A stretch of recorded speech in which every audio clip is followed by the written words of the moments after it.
in-invite talaga kita dito, Paul, kasi matagal na kita gustong interviewin or kausapin or whatever man kung ano man tawag dito sa show na to. Pero may podcast ako, tapos inisip ko parang, wag dun sa podcast kasi walang budget yun eh. Dito lang meron, baka mas pumayag ka. Pero ano very elusive ka daw, hindi ka daw masyado pumapayag. Tama ba? Or Ah, busy lang? hindi kasi tinatamad ako mag-drive sa traffic. Actually, totoo. Oo, Nakakainis. Kaya rin ako lumipat ng from South to Pasig. Kasi yung traffic talaga medyo nakakabanas. Totoo. So yun yung talaga, mismong... Yun lang, yun lang. Pero right now, nakita ko mas active ka sa mga cons and everything. Kasi doon ako bumabawi. Have you ever been in trouble for other material that you did? Alam ko yung naparesign sa... ako. Yung sa Saints ko, alam Sa ko Saints yun. ko, Yeah, oo. oo.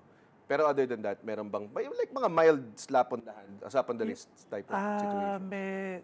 Kasi nung hindi pa time ng internet, Oo. mga letters to the editor ang pinapadala eh. Nagpadala yung Gabriela, Oh my. Oo. yan, tapos nagpadala. Kaya lang, syempre, 2 weeks bago kumarating yun sa dyaryo. Tapos 2 weeks din, bago makasagot ako. Oo. So, tagal. So, nakalimutan na nila. Nag-simmer down na sila. Hindi kagaya ngayon. Talaga instantaneous eh. And nakukultivate mo yung init ng ulo mo sa internet eh. Pag may mga kumakampi sa'yo and everything. Tapos exponential yung dami ng sa banda. Wala ka pang bouts with cancel culture? Wala pang naguhukay ng mga luma mong material and... May gustong mag-cancel sa akin eh. May mga For sure. sinasabi nila na may joke si Paul ng parang si Kevin Hart na may nakita silang joke ko nung Before, way before, yeah. Gusto nilang i-cancel. Tapos gumagawa ako ng comics tungkol sa kanila. Tama, gawin yung Tungkol material. sa Yeah. social justice warriors. Ginawa ko si Severo Morales. Okay. Severe morality kasi. Severe morality. So naglabas ako ng matandang ganun na corny na pa-walk effect. Pinapalabas ko na sila yung pumapatay sa comedy. Yan. Ganda. Kamusta? Did they back off? Or meron pa rin? Medyo. Tapos yung mga fans ko ang nag-engage na lang sa kanila eh. Hindi na ako masyadong... Totoo. Parang ganun din yung experience ko. Pag merong nagagalit, may equal defenders din naman eh. Oo. So as long as I think nagigets pa may part pa rin ng mundo na nagigets yung ano naman yan eh, ang tawag ko dyan, vocal minority. Kasi I don't think papansinin nila yon kung hindi napansin ng ibang tao eh. It's only dangerous or damaging to them kung lumago siya. Yeah. Like may mga jokes ako na binitawan. 5 tao lang nakanood. Mas malala pa sa kahit anong pinapublish ko. Siyempre, hindi nila ika-cancel yun kasi there's nothing to, parang hindi sila damaging to them eh. I think what gets them is that nagiging widespread yung attention, nagkaroon ng adoration for it.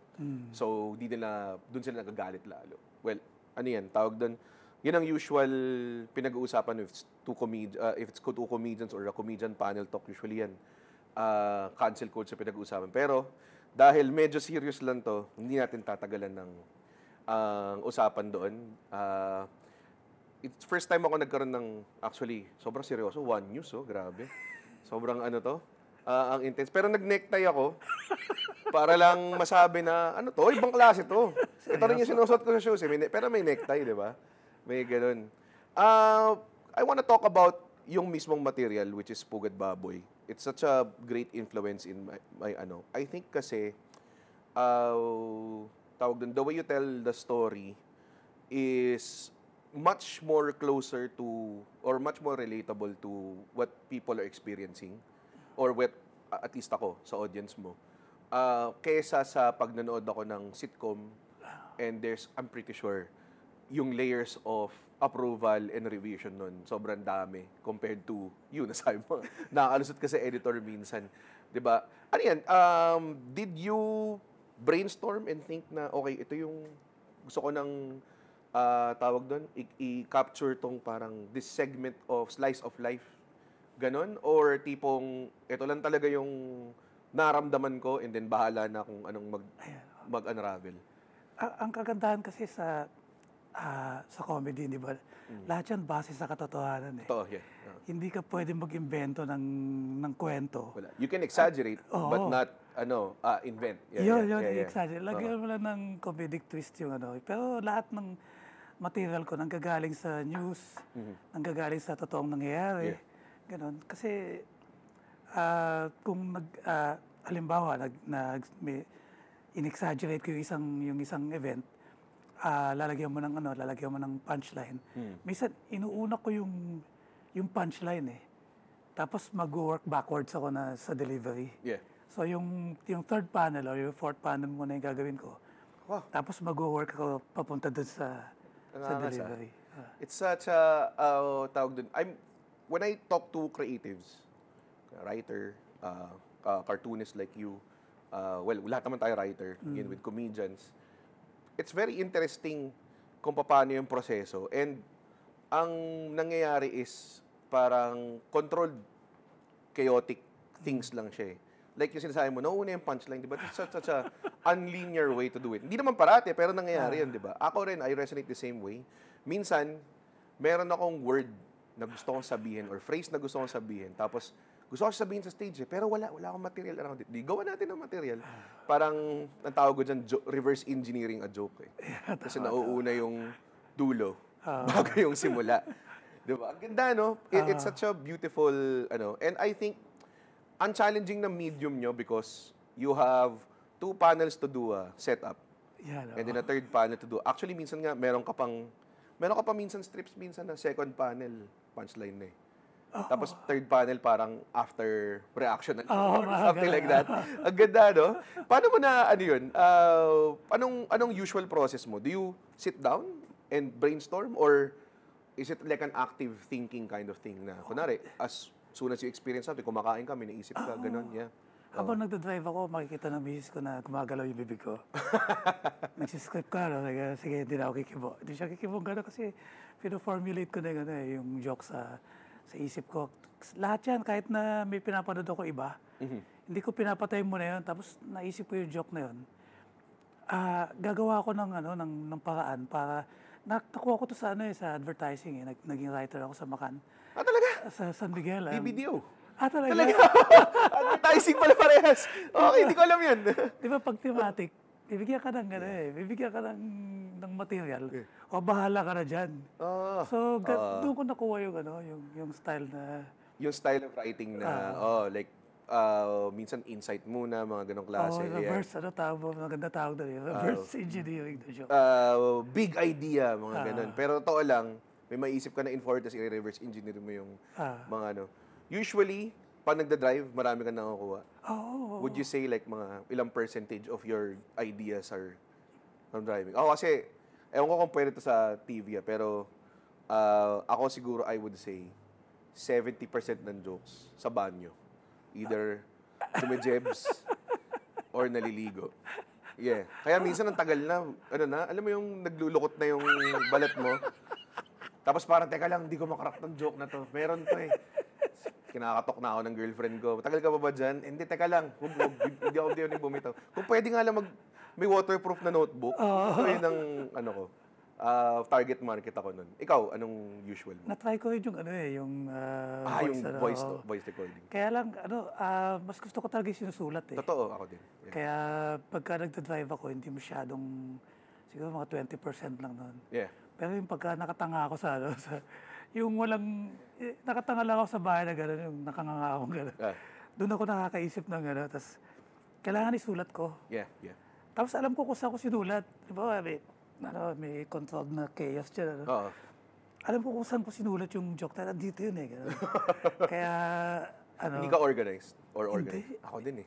Sobrang lala. As in, itong notebook ko ngayon, feeling ko, last year ko pa ito notebook, hindi ko sure kung saan ko nakuha ito eh.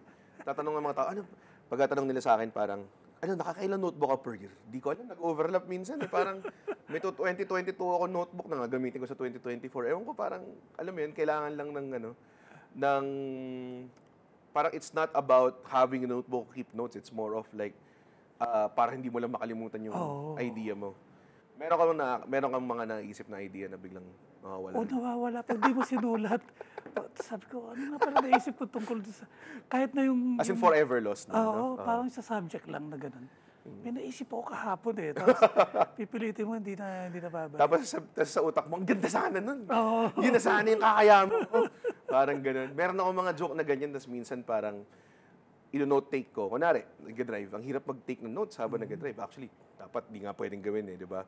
Sa stoplight minsan. Kaya nakakatulong yung may countdown sa stoplight. Sabi ko, may 9 seconds ako para i-note to. May isang beses, naalala ko, so ang ginagawa ko, pag may naisip ako, mag-jot down ako notes sa phone ko or kung may hawak akong maliit na notebook. Tapos, the next day or kung kailan man ako pwede mag-sit down to write it, titignan ko siya. Pagkakita ko sa mga notes ko, ang nakalagay lang, mahirap na payong. Tapos ako parang, ano ibig sabihin nito? Tapos wala na, hanggang ngayon. Pero nandun pa rin yung note ko. Every time na, kasi may keyword lang ako minsan ba, idea, ganyan. So, ideas, lahat ng idea na notes nandoon. Recently lang na-encounter ko na naman. Sabi ko, ano ba inisip ko dito sa, ano na to? Meron ka mga ganun nawawala na talaga forever. Meron may mga ganun. yung ganun, yung isang word lang. Isang word lang. Kala mo maalala mo no? Tapos talaga dapat legible yung sulat mo. Kasi Totoo. minsan, kikita mo Hindi pa. hindi mo ma-decipher. In times pa minsan, kunwari, pag umiinom ka or kunwari, inaanto ka ng time na yun, pero dumating yung idea, di ba? Ganun. Sobrang intense siya. One of the things that na feeling ko na-enjoy ko rin sa'yo, yours is, I think, very original and very insightful. Hindi ko alam kung, meron ka bang influence? May influences ka ba? Wala kasi ang training ko talaga nung nagdo-drawing ako, mga straight illustration, sila Batman, ganyan. Okay.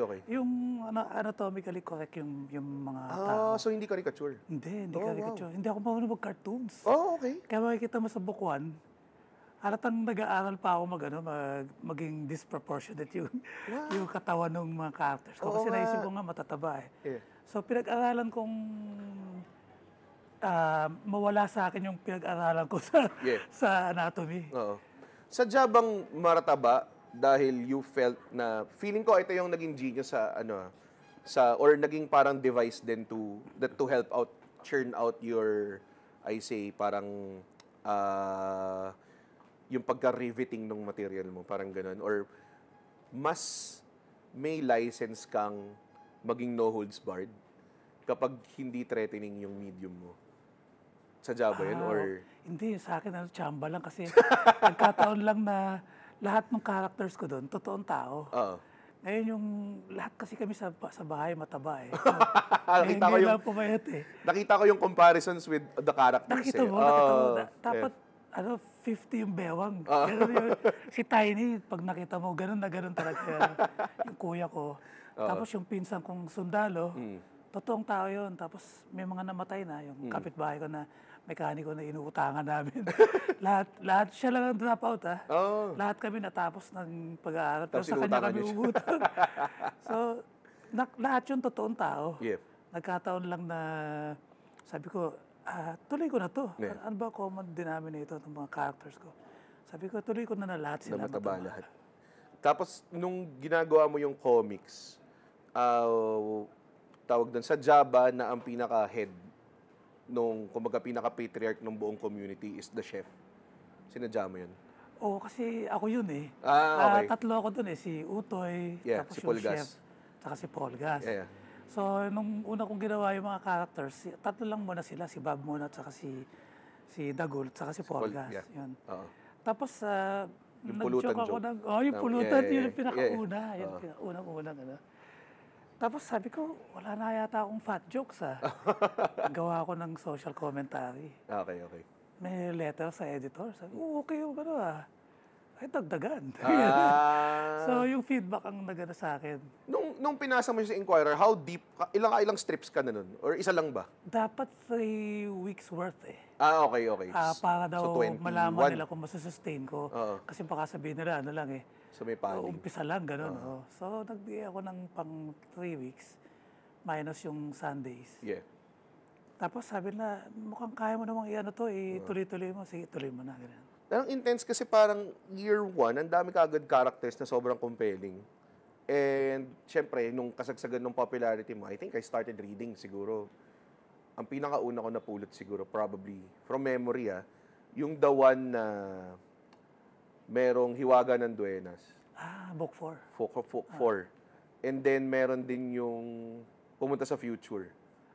Book 5 Folk 5 yan, yeah. 2078. Yeah. So those were the two na talagang parang, noong una, parang, it was fascinating because mga aswang adventure, di ba? And then, yung nag-future adventure ulit, di ba, ganyan.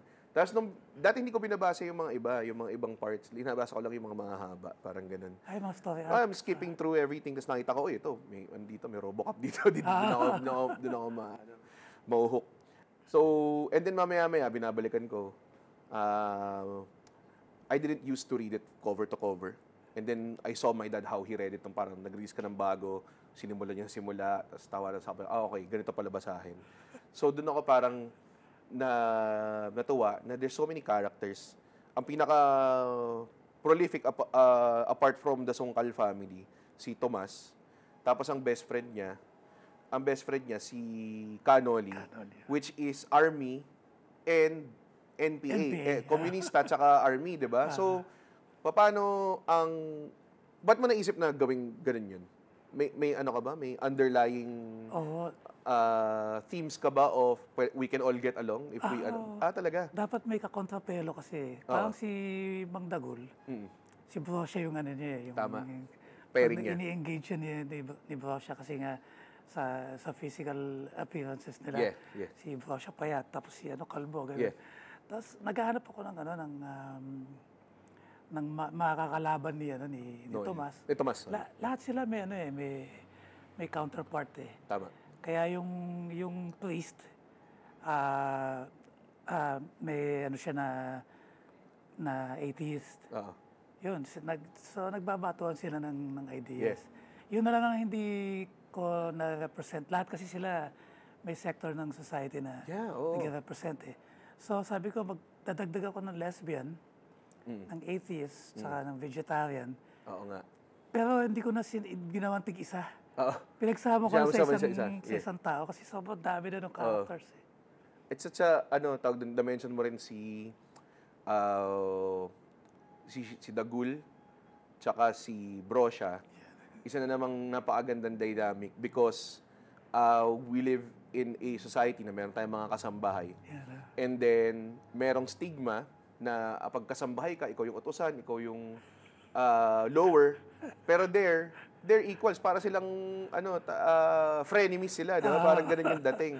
Tapos sobrang enabled ni Brosya sa ways niya And to think na parang, when you see other local, gugalit yung mga ibang fans ng teleserye and everything, usually yun ang point of pagiging underdog ng isang pamilya. Kasambahay kami, ganyan. Tapos, anak ko pala ay tatay ko pala ay mayaman, ganun ko ng kasambay. Usually, ginagamit siya parating medium of parang pagiging underling. Parang ganun. And ang refreshing to see something like that, kasi ganun kami sa bahay. Walang, pag may kasambahay kami, gusto ko, inaasar lang ako parate. Naalala ko may aso kami. Ang tawag nila for the longest time sa aso, taba number 2. Bakit taba number 2? Tapos mamaya narin ko, taka ba yung number 1? Loko-loko itong mga to. Parang ganun na kami lumaki. Talagang hanggang ngayon, yung mga kasambahay namin, ganyan talagang very, very outspoken, asaran, walang problema, ganyan. Ano ba yun? From experience yan? Or? Lahat kasi, ako ang pinaka-corny sa amin eh. Yung kapatid ko, ang galing magbakla nun. Okay. Tapos yung kapatid kong babae, yun, sword speak din. Kaya ganun. Tapos magaling siyang mag-joke. So, lahat sila nagjo-joke ng ganun. Ako yung tahimik. Hindi na alam, ini-spongha ko na yung mga jokes nila. Ikaw na yung binabackstab. Walang iya. Pero yun na, like, one of my favorite ngayon, lalo na I grew up with a family na may kasambahay. And we always treated our kasambahay as family rin. We don't treat them as outsiders and everything. And I think, naalala ko, there was a documentary on helpers in Hong Kong called Sunday Beauty Queen. Kasi umiyak ako doon. Kasi parang, wow, grabe, gano'n na gano'n. Same na same. Ang daming nag-resonate towards that, Pero gusto ko sabihin lang, parang, Kung napanood, kung nabasa niyo yung Made na First Nipple. Doon may isang strip doon. And di ako nag-review, naalala ko lang to particularly na 'di ba may pinsan sila galing States na Tapos para nakidnap yung dalawang kasambahay kasi akala nila sila yung mayaman na anak. Ginamit nila kasi yung credit card ni ganyan-ganyan, 'di ba? Humihingi ng ransom, yung buong Songkal family, they're pooling all their resources. Tapos on the outsider's perspective, yung pinsan nilang mayaman, parang why are you pooling your resources where they're just maids?